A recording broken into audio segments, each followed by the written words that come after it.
प्रधान झाले अटल बिहारी वाजपेयी तेव्हा प्रत्येक राष्ट्र परमाणू संपन्न असावं, भारतातही परमाणू असावे, त्याचा विस्फोट करून त्याची परीक्षा घ्यावी लागते. तेव्हा जागतिक बंदी आहे, विस्फोट आजही बंदी आहे.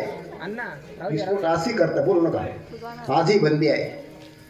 पण त्या काळामध्ये काय त्यांचं नाव अटल बिहारी वाजपेयींनी परमाणूचं परीक्षण करायचं ठरवलं. कुठे केलं ते? पोखरणला केलं, राजस्थानमध्ये पोखरणला. आणि त्या तारीख ठरली तेव्हा अब्दुल कलाम ते कोण होते? शास्त्रज्ञ होते, त्यांच्या अध्यक्षतेखाली हा कार्यक्रम होता सगळा. ज्या दिवशी परमाणू विस्फोट करायचा ना, रात्री 12 वाजता अटल बिहारी साहेबांनी फोन केला. कोणाला? अब्दुल कलामला. म्हणजे साहेब सगळी तयारी बरोबर झाली, बातमी लीक नाही झाली ना, बातमी लीक न होऊ द्याचा. ते अब्दुल कलाम मुसलमान होतं, पण काय त्याचा हिंदू गुरु होता, संन्यासाचा शिकवतावर. ते म्हणे साहेब लीक होऊ शकत नाही. म्हणे का बरं? तू ब्रह्मचारी मी ब्रह्मचारी, लिकवायला जागाच कुठे?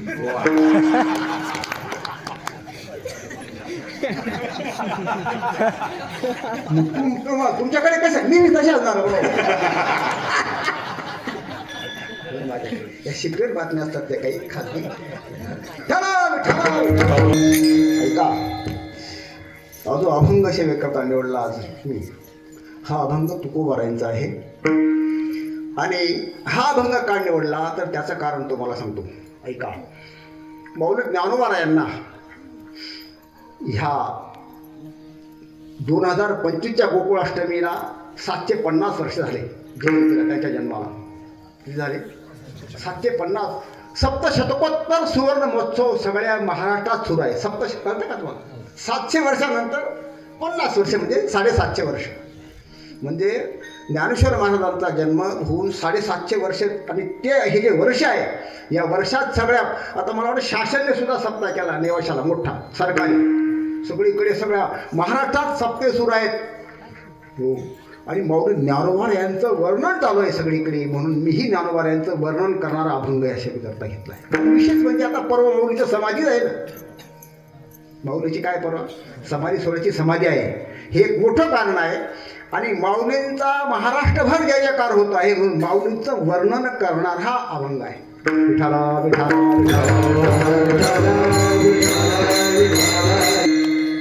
ज्ञानोबा यांना 700 वर्ष जेव्हा झाली होती, त्यावेळेला जगन्नाथ पवार अण्णासाहेबांनी त्र्यंबकेश्वरला 700 ज्ञानेश्वऱ्यापासून पारायण केलं होतं.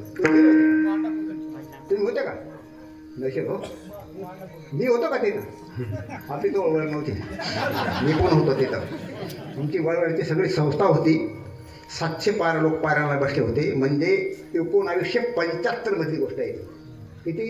1975 त्यांना 700 वर्ष झाली. हो. आता झाले 2025 मध्ये किती झाले? 50 वर्ष झाले की नाही? 750. आणि ज्ञानोबा यांनी ज्ञानेश्वरी लिहिली. ती ज्ञानेश्वरी 16 वर्षात लिहिली. म्हणजे 1951 सालात तिला 700 वर्ष झाले होते. किती? 1951. त्या 51 सालात सगळीकडे पारायण होती. म्हणून रघुनाथ अप्पा, दादा, ही सगळी मंडळी कपालेश्वरला आली 1991 मध्ये, बरं का, लक्षात ठेवा. कपालेश्वरला आले, सांगितलं ना आम्हाला पारायण करायचं आपल्याला कितवारीला. करा, काय हरकत नाही. का मग गुरुजीकडे या, सल्ला घ्या. गुरुजींनी होकार दिला. हो. आणि 1951 सालात हे पारायण सुरू झालं इथलं. किती वर्ष झाले आता पारायणाला? 35. हे 52 वर्ष तुमच्या कार्यक्रमाचे. लक्षात ठेवा, ज्ञानेश्वरी पारायणाचे 35 वर्ष झाले नाही. तुम्हाला हा अशी कुठं चालेल? कारण तुम्हाला बापनंच राहत नाही, कोण तुम्हाला माहीत राहते, बाबांकडे पानं पडत. तुम्हाला काय माहिती आहे बरं का? बापाचं वर्ष राहतं करायचं ना, ते तुम्हाला बाम तारीख पाहू ती ध्यानात राहतील. तर हे काय तुमच्या लक्षात आहे? पारायणाला फक्त झाले 35 वर्ष. पहिल्या वेळेला पारायणाला अनाकवाळीचा बापू होता का? हा, शाबास शाबास, बरोबर आहे का? 1 वर्षी जीव आणला होता. हा, 1951 झालं ते पारायण सुरू. म्हणून 52 वर्ष ह्या एका दिवशी कार्यक्रम पूर्ण व्हायचा, त्याला 52 वर्ष झाले. पारायणाला झाले 35 वर्ष. ही सुद्धा सिक्रेट बात आहे बरं का.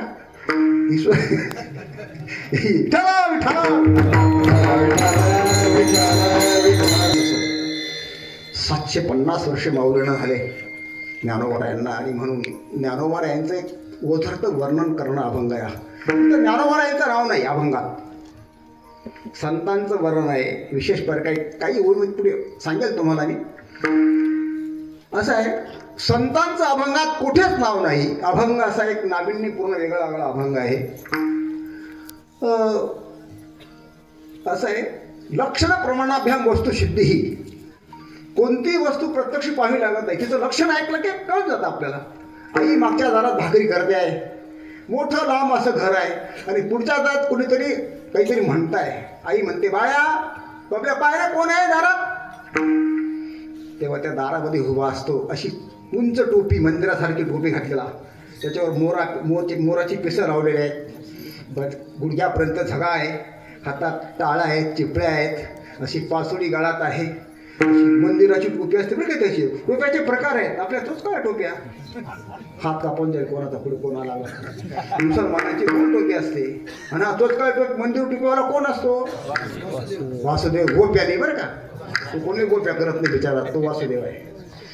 आता असं सांगितलं मुलाने, आई असा माणूस आहे. आईने काय समजलं? आईने वासुदेव आहे. त्याचं वर्णन ऐकलं की समजून घ्यावं, वर्णनावरून हा वासुदेव आहे. तसं हे वर्णन जे आहे ते संतांचं माऊली ज्ञानोबरायांचं वर्णन आहे. माऊली ज्ञानोबरायांचं उपकारी जीवन आहे. संत उपकारी असतात. ऐका आता, लक्षपूर्वक चिंतन ऐका, नुसतं हसण्यामागे जाऊ नका. आता सुरुवातीला तुम्ही हसून दिला, आता शेवट तुम्हाला आता हसवणार नाही आणि झोप पण देणार नाही, जागेला सगळेजण. तर संत ही उपकारी असतात. कसे असतात? उपकारी, परोपकारी. जगात 3 वर्ग आहेत. 3. किती वर्ग आहेत? परोपकारी, सुपकारी, स्वतःचा नाश करणारा. 3च वर्ग आहेत. चौथा वर्ग जगात नाही. दुसऱ्याचा नाश करणारा कोणीच नाही. तुम्ही असं कसं म्हणाल? गीता सांगते, मी नाही सांगत. अरे कोणी कोणाच्या न मारी, हे मीच हे सर्व समोरी. भगवान म्हणतात, अरे तू काय मारतो अर्जुन यांना? हे सगळे मी जाती मारून टाकले. प्रत्येक आपल्या प्राप्ताने कर्माने मारत असतो, कोणी कोणाला मारत नाही. लक्षात ठेवा, कोणाला मारणारा कोणी जन्माला आलाच नाही अजून. स्वतःचा नाश करणारा आहे, स्वतःवर उपकार करणारा आहे, आणि दुसऱ्यावर उपकार करणारा. किती वर्ग आहे? 3 वर्ग आहे. एक माणूस दारू पितो, तिथं जाऊन भासा ढोसळतो. कोणाचा नाश करतो तो? स्वतःचा नाश करतो, स्वतःचा. आपण आघात कर,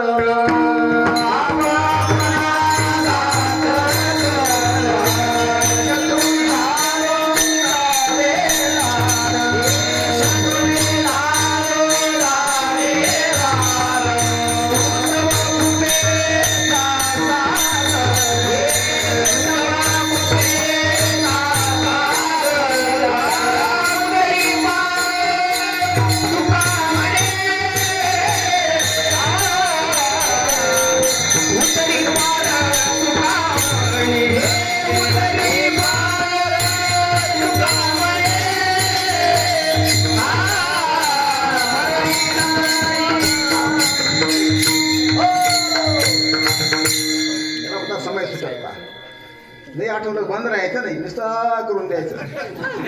त्यांना काय समजतं? त्यांचं काय पाठ? आपण घात आपला घात करणारा एक वर्ग आहे.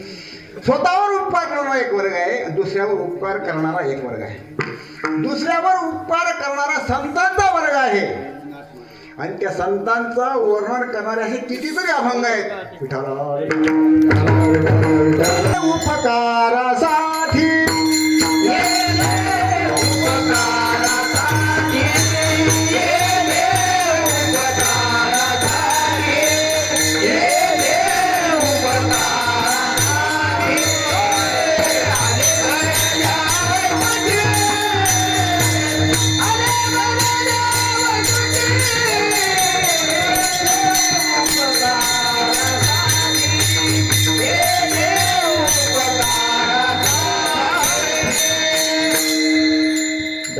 म्हणत लागले. मला खूप सांगायचं आहे, मग कीर्तन लागून जाईल बरोबर आपला. तुम्ही काय लक्ष वाढायला देणार नाही, त्यामुळे टायमात जास्त सांगायचं, बरोबर आहे का नाही?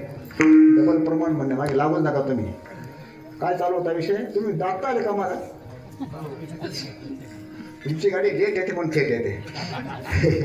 येथे उपकारा जेवण केलं का? येथे उपकारासाठी आले घरजा वैकुंठी, केले उपकार सांगू काय, बाप नकरी ऐसी माय. काय सांगू आता संतांचे उपकार, किती प्रमाण आहे, किती प्रमाण आहे. संत परोपकारी असतात. एक म्हणे का हो महाराज संत परोपकारी असं म्हणतात, तर तुकोबारायने तर देव भेटण्याकरता असा साधक काय त्यालाही उपकार करायला सांगितले. त्याला पण काय सांगितले? उपकार कर. तुकोबारायांकडे काणूस असा गेला योगायोगाने, नमस्कार केला श्री संतांच्या माथा चरणावर. म्हणे महाराज तुमच्याकडे आलो. म्हणे काय काढलं भाऊ? काय नाही म्हणे देव भेटून देव मलाही, तुम्हाला देव भेटला असं ऐकून आहे मी. तू म्हणे बाबा देव असा कसा भेटेल? देव बाजाराचा भाजीपाला नाही रे, असा देव भेटतो का? मग महाराज काय करावं लागेल सांगा? एवढ्या वर्ष कांदा लावणं बंद करू का? लेट झाले का उडे? ते नको करू, तू असं कर. काय कर, काय कर तू?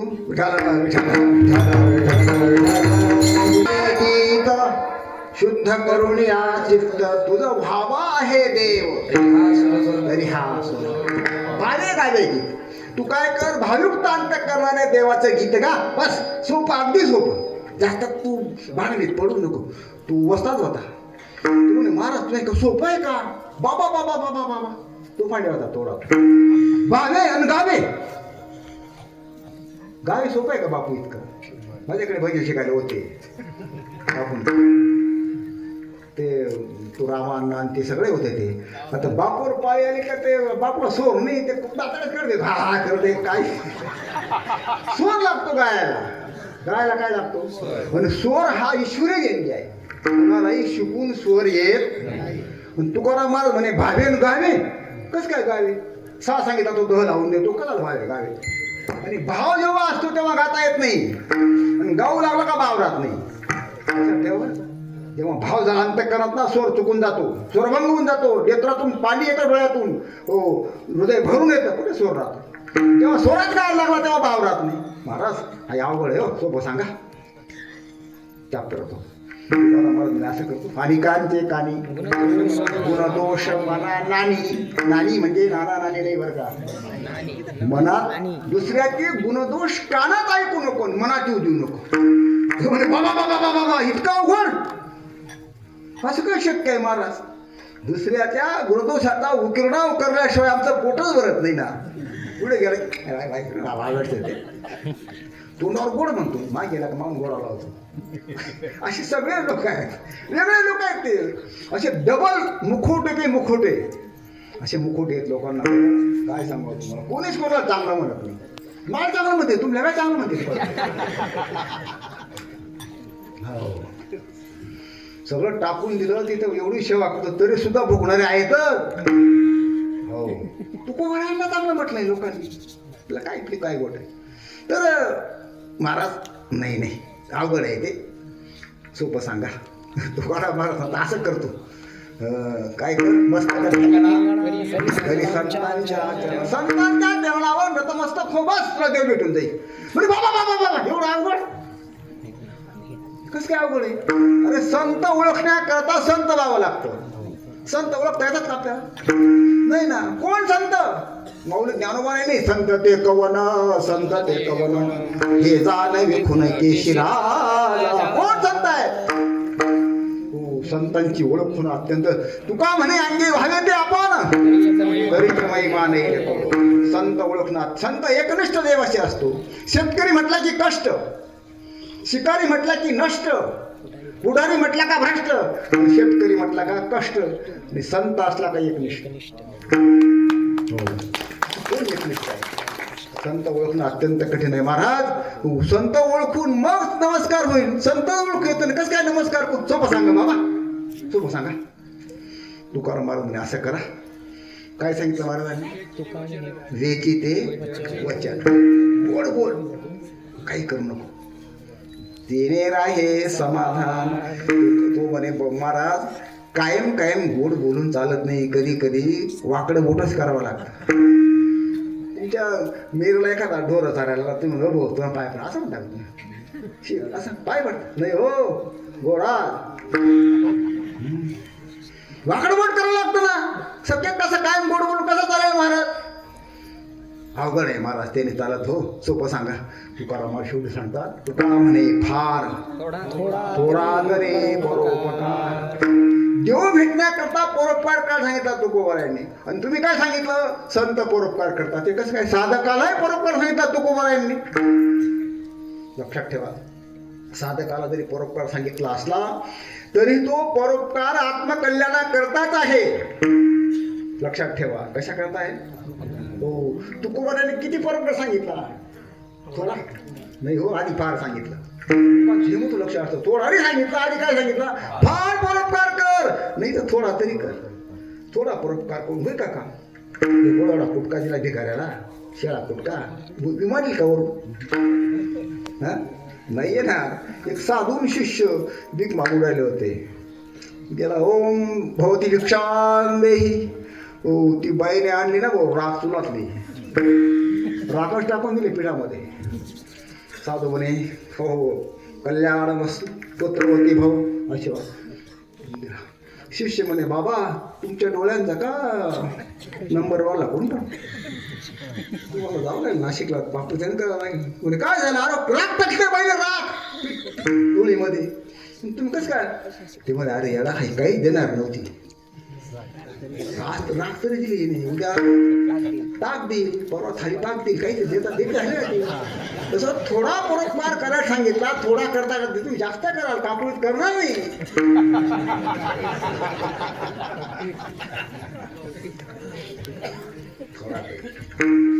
लक्षात ठेवा आपल्या दारात जर भिकारी आला ना एखाद्या आपण काय म्हणतो त्याला काय हेच करता काय टाका गाव कमी पड तुला खरं आहे तुला गाव कमी पडलं का अय बावळ्या अरे तुला संधी दिली दान करण्याची त्याने काय दिली धर्म करण्याची संधी दिली संधीचं सोनं करून घे त्याला हाकलू नको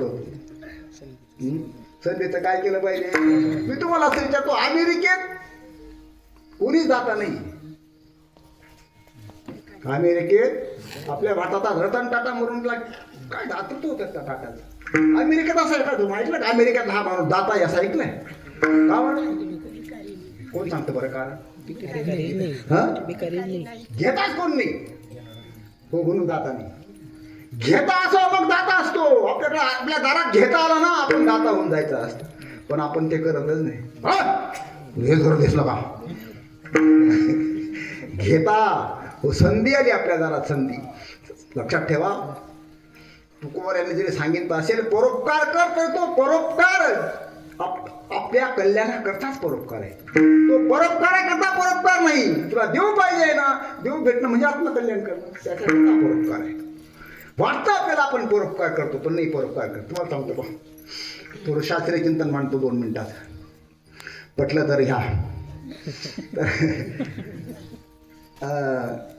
एखादा माणूस असं म्हणतो आज काही चित्त लागत नाही आपलं जोडीदार सगळे गेले काशीला आणि बोले सगळं आपलं मन काशीकडेच गेलं आहे काशीला म्हणा पंढरपूरला म्हणा साप खोटं आहे बरं काही बोलणं शास्त्रात मन कुठेही बाहेर शरीराला सोडून जात नाही बरं का शास्त्र आहे मनाचा कमकुवतपणा म्हणा किंवा मनाचा स्वभाव म्हणा शरीर सोडून मन बाहेर जात नाही इंद्रियाच्या साह्याने मन बाहेर जातं स्वतंत्र मन जात नाही बाहेर लक्षात ठेवा मन पांगळ आहे मन कसं आहे पांगुळ झालो देवा नाही मनाने पांगळ करून टाकलं पांगळ आहे त्याने हे पांगळ करून टाकलं इंद्रिय पांगळे करून टाकलं त्या मनाने असं ते मन विचित्र आहे मग तुम्ही म्हणा असं कसं वाटत नाही ते लक्षात ठेवा तुम्हाला कपालेश्वरला एखादं लग्न आहे त्या लग्नात जायचं होतं पण घरी म्हातारी आजारी पडून गेली अचानक अडचण आली जाणं झालं नाही मग तुमच्या मनात ते कपालेश्वर किंवा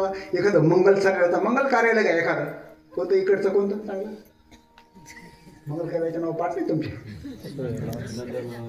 हां नंदनलाल सकाळचं मग त्याला जाण्याची इच्छा असते पण जाता आलं नाही म्हणून त्याच्या मनातल्या मनात सगळं तो मन निर्माण करतो मन तिथं जात नाही मनातल्या मनात मन नंदनलालचं निर्माण करतं मनातल्या मनात हो तो घोडा मनच होतो बरं का. तिथले वादावाले सगळे बँडवाले मन, वरमाया मनच होतो, नवरदेव नवरी सगळं मन आतल्या स्वप्नामध्ये आपण बाहेर जातो कुठे मनातलं करत की नाही. हो संकल्पाच्या उतरंडी उतरी रची असे मन संकल्प करतं. हो सगळ्या वस्तू मनच तयार करतं मध्ये. हो वाढपी स्वयंपाक जेवण नवरा नवरी बामण वाजणारे दारू पिणारे नाचणारे सगळं आपल्याला वाटतं मन तिथं मन नाही गेलं मनातल्या मनात निर्माण झालं. मन बाहेर जात नाही. वाटतं तसं आपल्याला.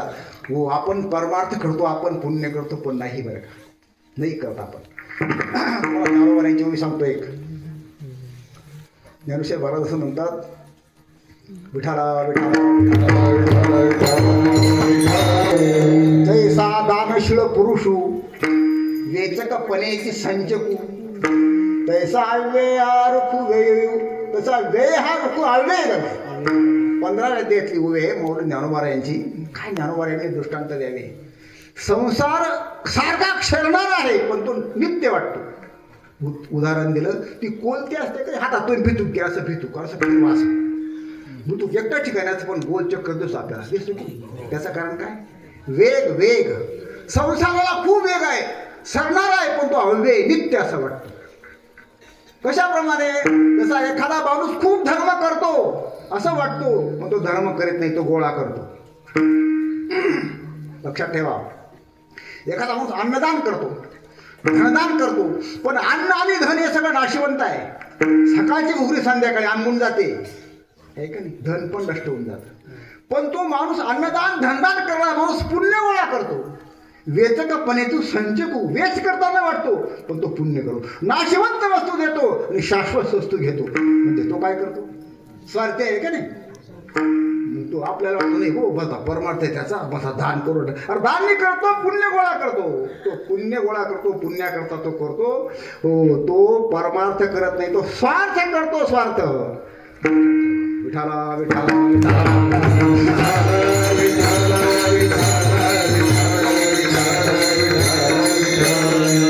परोपकार आपण करत नाही आपण स्वतः करता सगळं करतो. परोपकार फक्त संत करू शकतात. हो काय संत करतात त्याचं कारण अभंगाच्या पहिल्या करत. उपकारी असे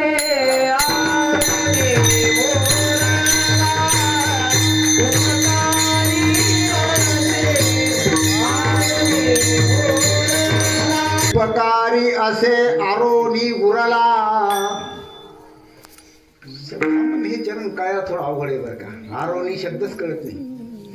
अरुणा कळतं अरुण कळतो. अरुण नावाचा माणूस आहे सूर्याचा सारथी अरुण आहे. अरुण नावाची मुलगी असते पण आरुणी हा शब्दच थोडासा अवघड आहे बरं का. असं आहे काल असा असतो कालांतराने काही गोष्टीवर लोप होऊन जातो. शब्दांचा लोप होतो वस्तूंचा लोप होतो जमातींचा लोप होतो. आता सर्पाच्या फणीवर नागाच्या फणीवर मणी असतो हे ज्ञानेश्वर महाराज म्हणतात. ज्या अर्थी माऊली सांगतात त्या अर्थी ती जात असली पाहिजे पुरी पण असती नाही. शास्त्रज्ञ ना शक्यच नाही त्याच्यानं होती ती प्रजाती. आता डायनासोर आहे का नाही लुप्त झाले. कितीतरी प्रजाती लुप्त होऊन जातात जगामध्ये.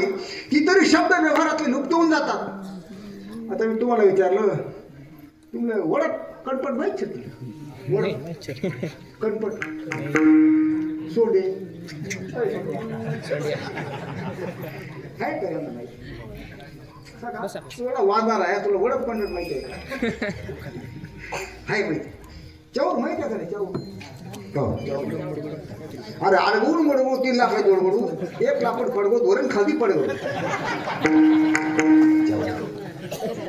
चौर माहित नाही यांना. आता गेले की नाही वस्तू गेल्या त्याचा नावाचा रूप झाला. मी तर नक्की तुम्हाला सांगतो नाही. मी आता या माईला बसले आहेत माऊली सगळ्या त्या प्रत्येकच्या डोक्यावर पदर आहे. हाय हाय काही सरावू नका चांगलं आहे एकदम सुंदर. आणखी 100 वर्षात पदर शब्द राहणार नाही. हो राहणार कारण कोणी पदरच घेणार नाही. सगळे पंजाबी ड्रेस घालते गुढी पंजाबन गुढी पंजाबन गुढी म्हणजे 3 22 म्हातारी सुद्धा पंजाबीच घाले. पदर म्हणे पदर कसं काय असतो शांती वाचायला गेलं त्याला पदर नाही कळणार. पदर सांगावा लागतो. लोप म्हणतो काही शब्दांचा कालांतराने.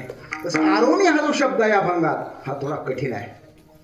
आरोणी तुकोबाराच्या गाथात आणि काही ठिकाणी असेल तो शब्द, पण मी काही सगळी गाथा इतका अभ्यास नाही, पण तरी आपण ते तुकोबारायांचं विजयला भजन करतो. हा आहे का नाही? अरोनिया पाहे वाट कट कट सोसेना आलियासी वैसे कुसो भैसे तेथे चित्त लागले आलियासी कुसो भैसे अरोनिया पाहे वाट. तुकोबाराच्या निर्णयाच्या अभंगामध्ये शब्द आहे अरोनिया, म्हणजे तिथं असा अर्थ आहे. तुकोबारा म्हणतात देवा मी या संसाराला उभगलो आहे, मला हा संसार आता पाहणं होत नाही. देखून या राष्ट्र पिढा होते, मुसलमान त्रास करतो या प्रजेला, भ्रष्टाचार करतात, पाप करतात. हो मला आता इथं ठेवू नको देवा. सावता म्हणे देवा माणसं म्हटलंय बरं, नको ठेवू येथे सावता म्हणे देवा उचलो नि आनंदाने वेगी रुसलाशे उतर जोग शाबास वागना बच्चा आहेत त्या. इथं ठेवून संसाराचा विटाला तुकोबाऱ्यांना तुकोबाऱ्या देवाला हाक मारतात अरोनिया, हे देवा, हे पांडुरंगा, हे विठ्ठला. जर एखादं मुलगं आई लाभ गेली म्हणजे आईची वाटही पाहतात, हाकाही मारतात, बरोबर आहे. ओ मा ओ मम्मी हाका मारतात. आणि पुन्हा तसं तुकोबाऱ्या देवाची वाट पाहतात. आरोनी म्हणजे हाका मारून, हे पांडुरंगा, हे विठ्ठला, हाका मारून असा तिथं आरोनीचा अर्थ आहे. पण इथं जर तसा अर्थ केला उपकारी असे हाका मारून मुरला, आरोनी जर हाका मारून अर्थ केला उपकारी असे आरोनी, मग आरोनी शब्दाचा इथं काय अर्थ आहे तर आरोनी म्हणजे नुरोनी, नुरोनी म्हणजे जिरोनी. सगळे शेतकरी येतात. पहा तुम्हाला विचारतो असा बदा बदा बदा पाणी पडून गेला तो चांगला कसा आहे? भेटतो नाही पाणी पडणं चांगला, सांगा बरं आहे का नाही? पटा पटा पटा पटा पळून गेला आणि तुमचे सगळे उडे सळून टाकले. जो ना तो मनाकडे ते डोकं उड्यासाठी घ्या. अरे हा उडा उड्यावाला ना गावोगावून गेले रे, दुसऱ्याचा पाहिला रे. सांगत नाव नाही सांगत. अरे गावाच्या गावावरून गेले, माणसं बोलून गेले, घरं पडून तुला गुळेकीच गेले मी गळबरा. जाऊ दे ना, एक वर्ष पुढे जाऊ, तुला का खायला मिळणार नाही का? हाय खरंच बाबा मग काल भोकऱ्याने बाहेर समाधान नाही तुम्हाला संसारात समाधान. तुम्ही काय एक वर्ष तुम्हाला कादिरी तुला तुम्हाला खायला मिळणार नाही, कपाळ चरलं या तुम्हाला खाऊ घालतो. काय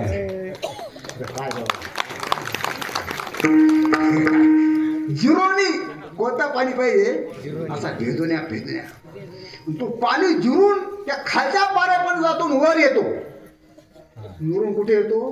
जमीन लेवलला आला की मग तिथे पाणी 2-3 वर्ष अजिबात बोर आणि बारचं काम ते पाणी उपकार करतं. बरं ते पाणी काय करतं? खाली जिरून वर आलं ते पाणी जगाला उपकार करतं. तसं तो महात्मा भगवत स्वरूपापर्यंत खाली पोहोचला आहे आणि वर देवरूपाने उरला तो महात्मा उपकार करतो जगाला.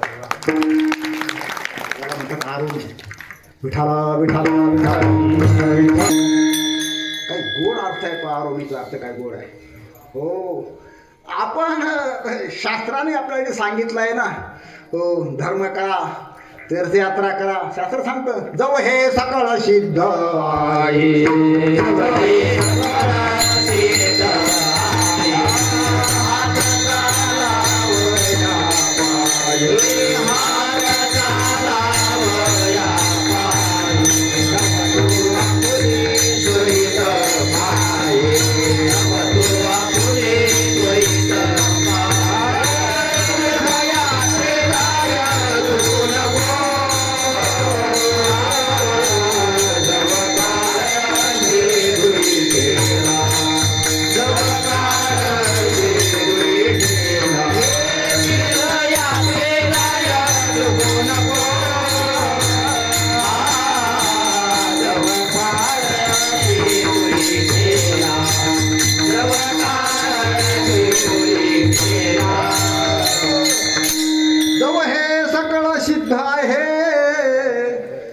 सिद्ध म्हणजे काय?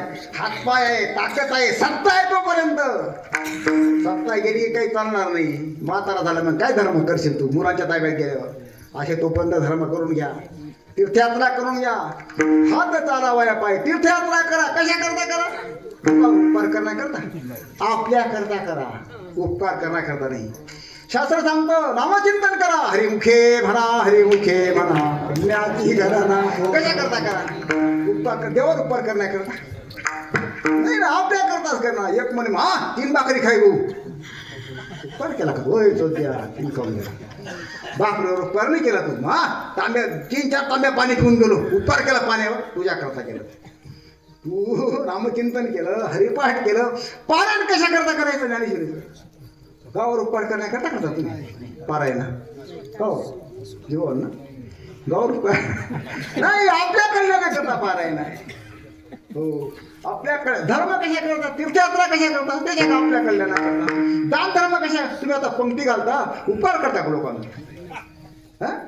नाही ना, आपल्या पुण्य मिळतं ना आपल्याला, शाश्वत पुण्याच्या प्राप्ती करता करतो. हे सगळं कशा करता करतो? आपल्या करताच करतो. सगळी साधना आपल्या करता, जप तप तीर्थ व्रत ही सगळी साधना आपल्या कल्याणा करताय, तो आपल्या उद्धारा करताय, उपकार करण्याकरता नाही जगावर. हे विसरू नका, आपल्या कल्याणा करताय. आमदारकीचे निवडणूक लागली म्हणा, कोणती निवडणूक घ्या, आला प्रचार करायला गावात. तो म्हणे मला चान्स द्या, मला तुमचं कल्याण करायचं आहे. तुमचं कल्याण करायचं हे तर तुम्ही मला मतदान करा. सांगत काय एक गडी, तुमचं कल्याण करायचं असेल तर मला मतदान करा. आता खरं सांगा, निवडणूक लढवणारा माणूस लोकांचं कल्याण करतो. खरं सांगा तुम्ही, निवडून चांगला विचार करा बाई. मी असं विचार करतो काही वेळा, काय शासनानं काय अंदाधुंदी चालेल. 25-25 वर्ष नोकऱ्या करून त्यांना पेन्शन बंद करून दिली सरकारने. आता पेन्शन मिळत त्यांना. मला 2005 पासून पेन्शन बंद आहे, पेन्शन नाही. आणि 5 वर्ष आमदार झाला की त्याला 50,000 पेन्शन आहे. काही धर्म आहे का? हे हराम करू. ते नाही म्हणत काय विरोधी पक्ष हातात घेऊन फिरतो, संसद कायद्याचं पुस्तक संविधान घेऊन फिरतो. तू सांग आमच्या पेन्शन बंद करा, हे नाही म्हणत. हराम करू ते नाही वाटत का? तिथं नाही, तिथं पाय तो पगार त्याचे पगार बनवून घेतात त्यांचे. त्यांना एसटी फुकट, त्यांना रेल्वे फुकट, त्यांना चहा कमी, सगळं फुकट असं बघा त्यांना. वर काय सांगू तुम्हाला, किती अंदाधुंदी आहे. आणि 5 वर्षामध्ये 50 कोटी कमवून घेतो ना, कमीत कमी बरं का. कमी सांगतो मी. जगाचं कल्याण आहे काय? कोणाचं कल्याण आहे? स्वतःच कल्याण आहे. जगाच्या कल्याणाकरता नाही, उपकार करू शकत नाही तो. आता तुमच्याकडे येतो, राग येणार ना तुम्ही. तुम्ही कांदे कशा करता लावता ब्रह्मबापू? तुम्ही कशा करता केळी लावता? का बरं ऊस लावता? का बरं कशा करता? तो म्हणे मग 5 ट्रॅक्टर कांदा यायले देऊन. अरे भजा काढायला देतो नाही आमदार एक मंदिरात रे. भजा काढायला कांद्याने माई होतं म्हणजे तू आहे सर्व गेले म्हणे बोलत कांदे घेतले. कांदे तुम्ही कांदे लावता, तुम्ही जो तुम्ही वाण करता, तुम्ही दान करता का त्याचं? नाही. आता एक मुद्द्याचं होत, मग शेतकरी अन्नदाता आहे का? आता कशा भामता घेता? अरे अन्नदाता नाही तो, अन्न निर्माता आहे. हे विरोधी पक्षाचा हत्यार आहे, अन्नदात्याची. अरे अन्नदाता नाही शेतकरी, अन्न निर्माता आहे. वाटत नाही. कीर्तनकार ज्ञानदाता आहे का? अरे नाही रे, 50,000 मोजून 10 मोजून घेतो म्हणजे अन्न ज्ञानदाता आहे. कीर्तनकार फुकट करतो कीर्तन, ज्ञानदाता आहे. तिथं शिक्षक शिकवतो आणि मग तो विद्यादाता आहे शिक्षक. भाऊ त्यांनी 25 वर्षाची सेवा केली, ज्ञानदान केलं. ज्ञानदानवाला डाव मध्ये गेला तुला ज्ञानदान पगार घेतला, ज्ञानदान नाही. मोबदल्या घेतल्यावर दान होत नाही. लक्षात ठेवा, मोबदल्या हे सत्य कटू आहे. हे असं झुलतं बरं का, असं चावतंय लोकांना. हे बोललं हे ज्ञानदान ठरत नाही, हे विद्यादान नाही, हे अन्नदान नाही. हो तुम्ही दाते नाही, मी पण दाता नाही, संत दाते आहेत. खरं सांगायला काय काय हरकत आहे? हे खरं आहे बरं का. हो आपले दोष आपण पाहायला पाहिजे. माणसाने दोष पाहणं शिकावं. विठाला विठाला लाभ सांगितला, व्यावहारिक लाभ आणि पारमार्थिक लाभ. कोणते व्यवहारिक. आता तुम्ही शेती करता, कोणता लाभ आहे? व्यवहारिक लाभ. कीर्तनकार कीर्तन करतो, व्यवहारिक लाभ. हं? आता ते इंदोरीकरने मुलीचा साखरपुडा केला म्हणे, लोक बोलायला आता तू 50 लाख रुपये रोज ना कमी, तो का थोडा खर्च करी का? सांगता तो कसं सांगतो, हो साधे लग्न केले तरी मुलं होतात. लोक सांगे ब्रह्मज्ञान आहे का नाही? बोलायला सोपं वाटतं, पण करणे करता स्थिर कापे. आता त्याच्या प्रतिक्रिया लोकांना शिवाय द्यायला लागलं. त्याची मुलगी ते आमच्या बापाचं होतं, तुझ्या बापाचं नाही, लोकांचं आहे ते सगळं. हे खरं आहे, हे खरं आहे. लक्षात ठेवा, व्यवहारिक लाभाकरता सगळं आपण जे करतो ना, सगळं कशा करता करतो? व्यवहारातल्या लाभाकरता सगळं. कीर्तनकार घ्या तुम्ही, एखादा दुकानदार दुकान चालवतो, उपकार करतो का दुकानदार? व्यवहारिक लाभाकरता. एखादी फॅक्टरी आहे, एखादा डॉक्टर दवाखाना चालवतो, कशा करता? व्यवहारिक लाभाकरता. कोणतेही तुम्ही कर्म घ्या, व्यवहारिक लाभाकरता सगळं आपण करतो. तुम्ही कोबी खरेदी कशा करता करतो? कोबी खरेदी हो, कोबी व्यवहारिक लाभाकरता. हो, व्यवहारिक लाभाकरता. विठाला विठाला. आणि दुसरा आहे पारमार्थिक लाभ. दुसरा कोणता लाभ आहे? पारमार्थिक लाभ तुम्हाला सांगून तरी सांगतो. एखादा माणूस मोठं धरण बांधतो, तलाव बांधतो, धर्मशाळा बांधतो, अन्नदान करतो, आपल्याला काय तो दाता वाटतो की नाही? तो दाताने सांगितलं तो पुण्याकरता करतो, तो पारमार्थिक लाभ आहे. कोणता लाभ आहे? व्यवहारिक लाभ तात्पुरता असतो आणि पारमार्थिक लाभ जास्त काळ टिकणार आहे. पारमार्थिक लाभाकरता तो धर्म करतो, अन्नदान करतो, क्षत्र अन्नक्षत्र चालवतो, पानपोया चालवतो. हा पारमार्थिक लाभ आहे. हा कोणता लाभ आहे? पारमार्थिक लाभाकरिता ते सगळं करतो. आणि महात्मा जो असतो, महात्मा या दोन्ही लाभापेक्षा वेगळा असतो. संसारात प्रत्येक माणसाला जे कर्तव्य आहे त्याला इच्छा आहे म्हणून कर्तव्य आहे. हो, महात्म्याची इच्छा संपली म्हणून त्याला कर्तव्य शिल्लक राहत नाही. काम नाही, काम नाही, झालो पायी कामा, झालो पायी कामा, झालो पायी कामा, झालो पायी रिकामा. आपला गावात रिकाम पेटला तसा रिकामा नाही. हा अर्थ आहे. काम म्हणजे इच्छा आणि दुसऱ्या शब्दाने काम म्हणजे कर्तव्य. जोपर्यंत अंतःकरणात इच्छा आहे तोपर्यंत माणसाला कर्तव्य असतं. इच्छा संपली का कर्तव्यच राहत नाही. आपल्याला इच्छा आहे का नाही? इच्छाशिवाय आपलं कोणतंच काम करत नाही आपण. चला भाऊ, आता पाऊस उघडला, आता काय पाहिजे? टाकलं पाहिजे. हो चला, इच्छा प्रत्येक कामाची इच्छा मूळ आहे आणि इच्छा धरून मग पुढे कर्तव्य शिल्लक असतं. महात्माला इच्छा नाही म्हणून कर्तव्य शिल्लक राहत नाही. असाच महात्मा जगावर उपकार होऊ शकतो. हो, असा महात्मा काय करतो? जगावर उपकार करू शकतो. बरं का, दोन प्रकारचं प्राप्तव्य सांगितलं संसारामध्ये. व्यवहारातलं जे प्राप्तव्य संसारातलं ते किती का मिळे ना, समाधान होत नाही. एक तीर्थ शब्द आहे पाहिजे. तिथं कोणता शब्द आहे? पाहिजे. मला एखादा माणूस माझ्याकडे म्हणे, बाबा सगळं बरोबर, मुलाचं लग्न झालं पाहिजे. काय त्याची काय चिंता आहे आज? आज प्रत्येक बापाला चिंता आहे तुमच्या मुलांची होऊन घ्यायचं काय नाही. पण ते आहेत का नाही बापा? आहेत ते तुमनं होई चिंता आहे. मुलाचं लग्न होत नाही, फार चिंता आहे. हो, पाहिजे, लग्न झालं पाहिजे. झालं लग्न, आता तेवढं थांबलं का? नाही, मुलगा झाला पाहिजे. देवा लागला पाहिजे ना. मुलगा झाला मुलगा नाही, हो एक मुलगी पाहिजे. दुसरी मुलगीच झाली, दुसरा मुलगा झाला नाही, हो एक तरी मुलगी पाहिजे. हो, दोन्ही मुलगी असल्या का नाही, एक तरी पोऱ्या पाहिजे. आणि दोन्ही पोऱ्यासाठी एक तरी पोर पाहिजे. तर दोन मुलं बरोबर झाले, काय हरकत नाही. एवढं थांबलं का? नाही, ते मुलं शिकले पाहिजे, त्याचं पुन्हा लग्न झालं पाहिजे, पुन्हा गाडी पाहिजे, बंगला पाहिजे, पाहिजे पाहिजे पाहिजे. चालतं असं शेवट जायचेपर्यंत पाहिजे. सरत जायचे कुठे? हा, तुम्ही जागे आहेत सगळे. भाग्यवान आहे मी, तुम्ही सगळे जागे. जायचेपर्यंत काका बसा काका जाय पाहिजे सर. हो, हे संसारातलं बरं, संसारातलं आहे. आता परमार्थामध्ये असं आहे, एकम विज्ञातेन सर्व विज्ञानम भवती. परमार्थामध्ये असं आहे, एकदा ती वस्तू मिळाली की आता काही मिळवायचं शिल्लक राहत नाही. एकदा ते पाहिलं की आता पाहायचं शिल्लक राहत नाही.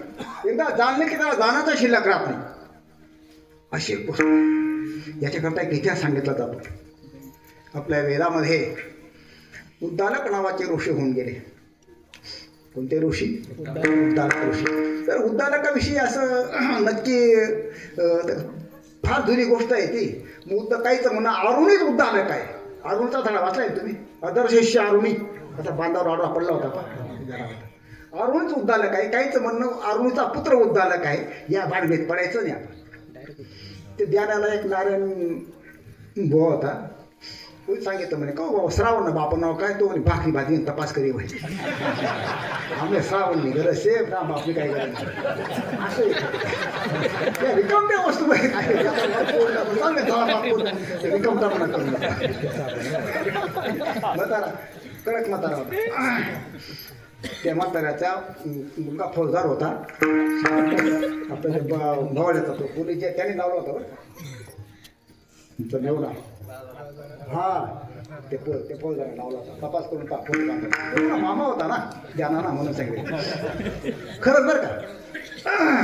तर उद्दालक ऋषी होते आणि उद्दालकाला श्वेतकेतू नावाचा पुत्र होता. त्याचं काय नाव? श्वेतकेतू. त्या उद्दालकाने काशीला शिकण्याकरता ठेवला. कुठे? काशी त्या काळाचं मोठं विद्यालय असं संस्कृत शिकवणारं होतं. आजही लोक आपल्या मुलांना संस्थेत ठेवतात. संस्थेमध्ये ठेवतात मुलं. कितीतरी मुलं संस्थेत ठेवतात. कशाकरता ठेवतात? आपला मुलगा विद्वान व्हावा म्हणून. का मुलगा महात्मा म्हणून ठेवता का? महात्मा भाऊ आपला मुलगा साधू व्हावा असं म्हणून कोण ठेवतो? कोणी? आपला मुलगा साधू व्हावा आणि कपालेश्वर त्याने सांभाळावं. आता पुढे लग्न व्हायला पाहिजे. काकाचे मान मी केवढा करता ही उपाध्या करून ते कोणच तयार नाही. मुलं टिल्ले आहेत तुम्ही लगीन करायला पाहिजे. लगीन अरे लगीन वाला आपला मुलगा महात्मा झाला पाहिजे असं कोणाला वाटत नाही. तेव्हा थांबू खरं ज्या संस्था आहेत ना संस्था कांद्रे महात्मा नाही मुळा संस्था असे कस काय किती संस्था आहेत कोणाच्या बालेगाव तालुक्यात फार संस्था आहे. ज्याला थोडं म्हणता तो संस्था काढतो त्याच महात्माने कस काय महात्मा करते लोक कोणाला? तू का म्हणे कसा काय महात्मा करते? प्रत्येक बापाला वाटतं आपला मुलगा विद्वान व्हावा. पण विद्वान नुसता व्हावं का त्याने आचरण करावं प्रत्येकाप्रमाणे आचरण केलं पाहिजे. काही मुलं सांगू तुम्हाला आळंदीला गेले राक्षस होऊन परत आले की नालायक झाले. बापाला पश्चाताप झाला बरं का. ते काही गोष्टी सांगू. आपलं उमेशने कीर्तन केलं नळकसला. उमेश महाराज नाही ऐक बोल जाऊ नको बघा. नळकसला कीर्तन केलं. तिथं खिरमाण्याची मंडळी आली. आता वास्तविक इतकं सुंदर बोलणार मुलगा म्हणणार आहे. ते काय म्हणेल आळंदीत जायला पाहिजे होतं. आळंदीत जायला पाहिजे होतं. आळंदीला आळंदीची ज्ञानेश्वरी वेगळी आहे का? हा द्वेष आहे का काय? आपला द्वेष आहे. आळंदीला गाथा वेगळा आहे. आळंदी ज्ञानेश्वरी वेगळी. संस्कृत पुस्तक वेगळं आहे. गीता वेगळी. तेच आहे ना सगळं. सगळे आळंदीला गेले आहेत का? खांडेकर आळंदीला गेलाय. हरिभाऊ आळंदीला गेलाय. दाका मला आळंदीला गेलाय. अरे कोण आळंदीला गेलाय म्हणा. आणि हा विषय सांगितला योगायोगाने कपालेश्वरला खिरमारीचे 2-3 जण आणि कृष्णा नाना पिंगाळ्यांना गडी. मी लगेच विषय काढला होतो. कृष्णा नाना तो म्हणे त्या नालायक कळून गेलं म्हणे. आळंदा सगळे नालायक नाही पण बहुतेक 90% आळंदी फार बिघडली बरं का. खरं 90% आळंदीमध्ये अत्यंत भ्रष्टाचार होऊन गेला. अत्यंत पाप होतं. हो राम तेरी गंगा मैली हो गई ना मौली तेरी आळंदी मैली हो गई. हो बरं का. आळंदी मैली झाली बरं. काय सांगू तुम्हाला. सगळे पिक्चर पाहणारे अत्यंत भ्रष्टाचार करणारे राक्षस होऊन परत आले. काही मुलं संस्थेमध्ये असतात पण 2-4 वर्ष झाले पण पुढं सरकत नाही हो. कारण स्वर बी नाही ताल बी नाही करण्याची हिंमत पण नाही. तुझे पैसे ठेव बाबा 4 वर्ष होऊन काय येत नाही पोऱ्याला. तो ड आहे ना तर बाबा काय करे. आमच्या बरोबर चौथीला रात्रीचा एक गडी होता. माझ्या आधी 4 वर्ष होता, नंतर आणखी 5-6 वर्ष राहिला, 10 वर्ष चौथीमध्ये राहिला. पूर्वी काय पुढे सरकवायचे ना, शेवट लग्न करून टाकायचा होता. सरकताना पुढे काय करा सरक. पण काही काही असे असतात नुसतं निमित्त असतं गुरुमुखाचं निमित्त. हो 4-6 महिन्यात लगेच कीर्तन का. आमचा खालकचा तो जयराम फालतू जयराम हुशार आहे. जयराम म्हणाला मला कीर्तन करायचं हो. त्याला म्हटलं नाटाच्या पाठ कर. आता 60 अभंग आहेत, ते खूप आहे कोण आहे. त्या बाजाराने 2-1.5 महिन्यात आपण पाठ करून दिले त्या जयराने. मग आपली बाजू दिली, त्याला कीर्तन दिलं मी. बोटा गडी येतो कीर्तन त्यानं बापले वाटणं आत्ते पाशी म्हणा पुढे येतला हुशार तर पुढे घेतला हुशार जाय मान दिलंय सगळं. मग लोक म्हणतात असं पुऱ्या जर करायला पोऱ्याने काय बघ पोऱ्या कल्याण काय पोऱ्याने. अरे नाही रे कल्याणनी काय कल्याण फार लांब नाही. फसला तो लवकर कीर्तन करायला. कीर्तनकार संता बी नाही गीतेची उत्तरी कीर्तनकार आहेत. गीतेची संता नाही, हरिपाठ पाठ नाही, काकडा नाही, भजन नाही, काहीच माहीत नाही. कीर्तनकार बाल कीर्तनकार त्यांची संज्ञा असते. त्याचा नाश झाला, त्याचं कल्याण नाही होत. असो आपला मुद्दा असा होता. श्वेतकेतू तुम्ही म्हणजे याच्यामध्ये रंगवून गेले सगळे. आपला श्वेतकेतू काशीहून शिकून आला. 12 वर्ष अध्ययन केलं त्याने. किती 12 वर्ष आला आणि घरी आला. त्यानं आपला बाप काय साधारण गोल टोपी फाटके धोतर. त्याने बापाला नमस्कार नाही केला. त्याने काय झालं अहंकार. नित्यानित्य त्याने अभिमान वाढती. काय यज्ञ यागे स्वर्ग भोग करिता तप्य काम क्रोध खवळती. नित्यानित्य ज्ञाने अभिमान वाढती. करिता तीर्थाटने अहंकाराची प्राप्ती. ओ धन्यानंदाची सापडली वेळ. ओ ज्ञान अहंकार जाण्याकरता ज्ञान संपादन करायचं, पण ज्ञान झाले की अहंकार होऊन जातो. अहंकार झाला बापाला समजलं हं पोऱ्याला गळा लागला नाही. बाप जवळ गेला म्हणे बेटा शेतू. त्याचं शेतकीत होतं ना. इकडे रे भाऊ मला नाही जवळ तू. बापच उठून गेला, त्याच्या पाठीवर हात फिरवला. म्हणे काय काय शिकला भाऊ तू. तो म्हणे मी योग शिकलो, व्याकरण शिकलो, न्याय शिकलो, तर्क शिकलो, होय 6 शास्त्र शिकलो, सर्व दर्शनाचार्य. मला काल प्रश्न विचारला याने आपले रामचंद्र महाराज. सर्व दर्शनाचार्य म्हणजे काय होणार. घरगुतीच कीर्तनकार बिचारा त्या. सर्व दर्शनाचार्य म्हणजे दर्शन म्हणजे शास्त्र. किती शास्त्र आहेत आपले 6 शास्त्र आहेत. 6 शास्त्राचा अभ्यास करता सर्व दर्शनाचार्य म्हणतात. आपला नामदेव शास्त्री तो फक्त न्यायाचार्य आहे, वेदांताचार्य, न्यायाचार्य. रामदेव बाबा योगाचार्य आहे. हे का नाही असे तो 6 शास्त्र शिकून आला. हो सूपशास्त्र शिकून आला. सूपशास्त्र कळतं का तुम्हाला. पाक करायचं सुद्धा शास्त्र आहे बरं का. कोणत्या भाषेत काय टाकावं हे काय आहे. मी खानदेशला कीर्तनाला गेलो. थोडं असं यष्टीना परत डोकं सोडून गेलं. मग ताई थोडा कोरा काढा करून देता का. म्हणजे हो बाबा. त्याने तो काढा केला, साखर टाकली, थोडा चहा टाकला, थोडं मीठ टाकलं, थोडा काळा समोर टाकून दिला.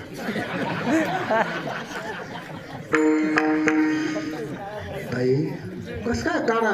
नाही बाबा मन मायाशीच करे मन पप्पाने. पुन्हा पप्पा बहिणी जात नाही. टाकायला काढा हो शास्त्र आहे. कशात काय टाकावं, किती टाकावं, कशी फोडणी द्यावी हे मग माहिती पाहिजे का नाही. खूप सगळं शिकून आलो. हे पा प्रमाणपत्र 1 नंबर. सगळ्यात 1 नंबर. आणि का पहिला नंबर सगळं 1 नंबर 1 नंबर. ते म्हणे दाखव नको हे नको दाखव. 1 शिकलास का तू. म्हणे काय 1 काय. एकम विज्ञातेन सर्व विज्ञातम भवती. नाही असं कुठे असतं का बाबा. 1 जाणलं का सगळं जाणलं जाईल. म्हणजे असं असतं बेटा. जाय काशीला जाईल हे शिकू नये. 1 पाहिलं की सगळं पाहिलं जा. पहिलं आता काही पाहायचं शिल्लक नाही. 1 जाणलं की सगळं जाणलं. ही विद्या शिकू नये जा. शेतकेतू म्हणे बाबा माझ्या गुरुकडे होतं तेवढं त्याने मला शिकवलं. ज्या अर्थी ही विद्या शिकवली त्या अर्थी माझ्या गुरुकडे विद्या नाही. तुम्ही मला शिकवा. त्याला तेव्हा कळलं की बाप कोण आहे असं. तेव्हा तो खाली आला आणि नमस्कार केला बापाला. सांगितलं मला शिकवा बाबा तुम्ही. आणि मग त्या उद्दालकाने श्वेतकेतूला त्या विद्येचा उपदेश केला. तत्वमसी तत्वमसी तो परमात्मा तू आहेसी. ब्रह्मविद्या आहे. काय म्हणतात ब्रह्मविद्या. अशी ब्रह्मविद्या ज्याने आत्मसात केली त्याला असं तो महात्मा. हो असा कोण आहे? असा तो महात्मा माऊली असं म्हणते, म्हणून ज्ञानिया पुरुषा कृत्य करू सरळे रेखा, ऐसा अनाथाचा सखा बोली जातो. ज्ञानी पुरुषाला कर्तव्य शिल्लक राहिलं नाही, कर्तव्य शिल्लक नाही. विठाला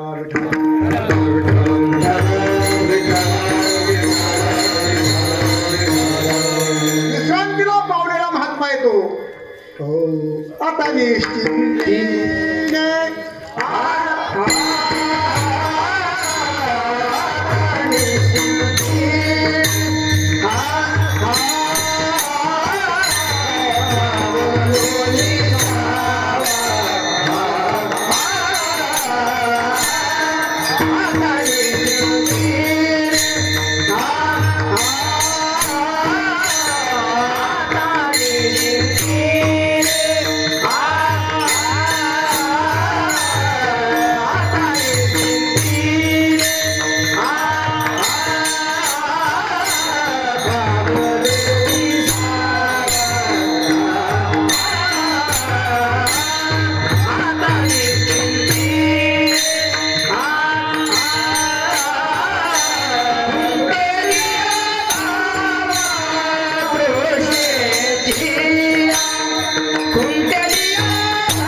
तुम्ही पछाड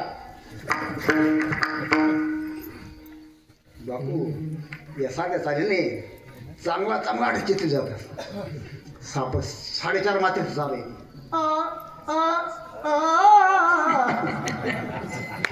आता निश्चिंतीने पावलो विसावा, कुंडलिया धाव निश्चिंत झाला. आता विश्रांतीला पावला असा जो महात्मा त्याला म्हणतात आरोनी गुरला. त्याला काय म्हणतात? आरोनी गुरला. आता तुम्हाला समजलं, उपकारी असे आरोनी गुरला. हो, निश्चिंत झाला, कर्तव्य शिल्लक आहे नाही, ब्रह्मस्वरूपामध्ये पोहोचला आणि उपकारा करता देहरूपाने शिल्लक उरला. आरोनी गुरला. हो, उपकारी असे आरोनी गुरला. आणि अशा महात्म्याला आपुले दयाला पर नाही, आपुले दयाला पर नाही, आपुले दयाला पर नाही, आपुले दयाला पर नाही. उपकारी असे आरोनी गुरला, उपकारी असे आरोनी गुरला, उपकारी असे आरोनी गुरला.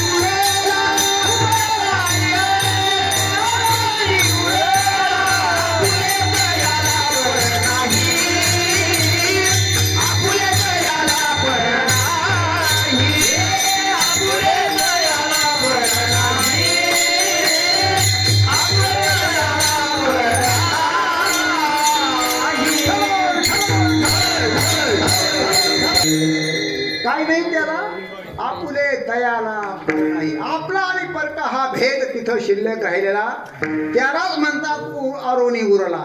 जोपर्यंत आपला परका भेद आहे, यारे यारे आपला आपला, तो उपकारी नाही, तो उरला नाही. हो,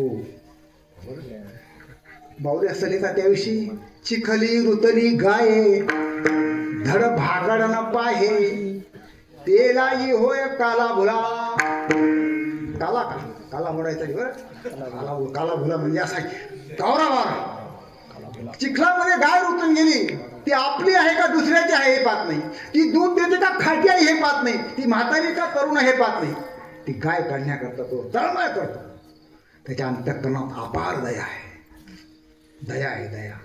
त्या दयेत आपपर भाव शिल्लक राहत आणि याला महात्मा असं. हो, आपपर भाव. आता तुम्हाला सांगू का, हे शहरामध्ये आपलं क्षेत्रावर हे मोठाले मठ आहेत ना, मंदिरं मठ, हे जे बांधकाम झालं हे त्यांच्या पैशांचं असतं का?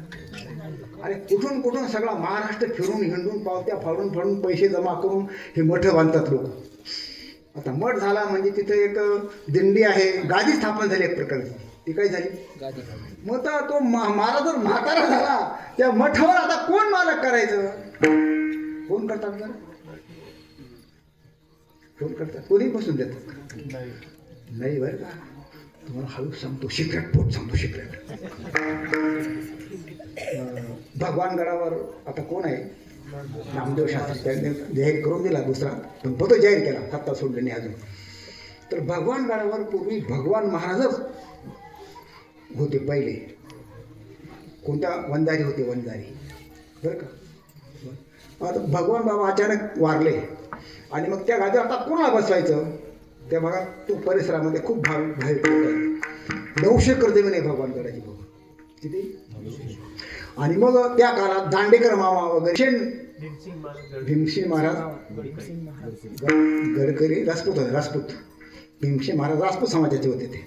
आणि काळा शरीराने बिचारा काळा होता, बापू सारखंच होता थोडा थोडा. बापू राग येत नाही, कलाकार होता, वादणारा होता. वाजणारा, कीर्तनकार, गाणारा पण होता. आणि त्याला बसून दिलं गादीवर. पण पुढे नंतर जेव्हा तयार झाले त्याच्या कुळातले वंजारी हे महाराजांचे देश सुरू झाला. महाराजांना टिकू दिलं नाही. जातीवाद, याला काय म्हणतात? जातीवाद. आपला परका हा जातीवाद इतका कठीण आहे. तुम्ही असं सत्य आहेत ना काही गावांमध्ये, ज्या ज्या समाजाचा सत्ता त्या समाजाची कीर्तन काय बरं का. असं मोठमोठे समाज आहेत मोठमोठ्या गावांना. माळी असतील तर माळीच बोलवतील, मराठाच बोलवतील, शिंपीच बोलवतील. आपला जाता मला दुसरा गोष्ट देऊ नका. आपल्या विरुद्ध असेल त्याचं कीर्तन जाऊन बंद पाडतात. माझे ते पुष्कळ बंद पाडतात. बुवा आपल्याला काही वावरं घ्या ना, आपण स्टेटिफिक करणं चांगलं आहे. भगवान हे खूप चांगलं करतो. मी देवाचेच आभार मानतो. खरं का. आवश्यकता नाही, गरज बी नाही आणि हाऊस बी नाही ते करायची. लक्ष्मण तात्या म्हणतो तुला आवडतं बैल घेऊन दूर आहे ते कीर्तन करत नाही. द्या तात्या म्हटलं मी 10 वर्ष इथे केलं आहे कीर्तन. हे अजिबात ऐकत होतं कीर्तन करायला. पण गेलं पाहिजे भेटूक लागून गेलं. तर हो, अशा काही गोष्टी आहेत ना, तिला जातीवाद म्हणतात. जाती 2 प्रकारचे वाद आहेत, जातीवाद आणि वंशवाद. ऐकून ठेवा. आपल्या त्याला याच्यावर बोलतो बरं का मी. अपप्रभाव, जातीवाद आणि वंशवाद. कोणताही महाराज जर असेल, त्याचा मठ असेल तर त्या जातीचा त्याचा नातेवाईक त्या मठावर बसेल. आता तुम्ही पंढरपूरला एका त्याचा पुतणे आहे, एका त्याचा भात आहे, एका त्याचा जावाई. त्या साखरे महाराजांच्या मठामध्ये जावाई बसून दिला, इतरांना हात ठेवून दिला नाही. साखरे महाराजांचा मठ आहे पण आळंदीला. या सिक्रेट गोष्टी आहेत या.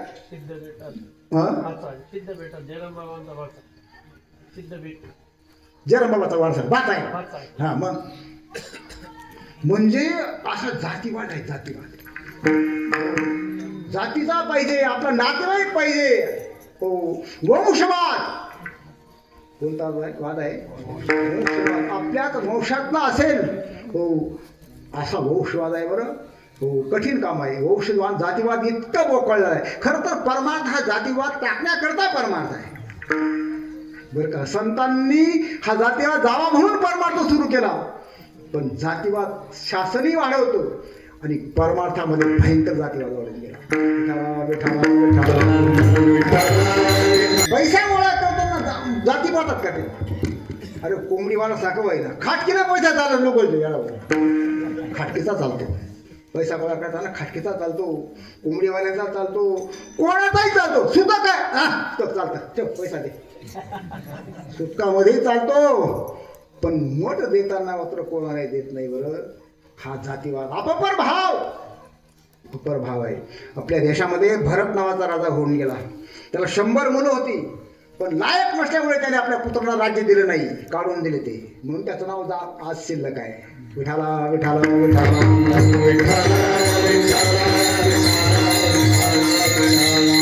पुढे दयाला पर नाही. संतांच्या अंतःकरणात दया असते अपार दया असल्यामुळे त्याच्या अंतकरणात भेद होत नाही, फक्त भेद राहत नाही.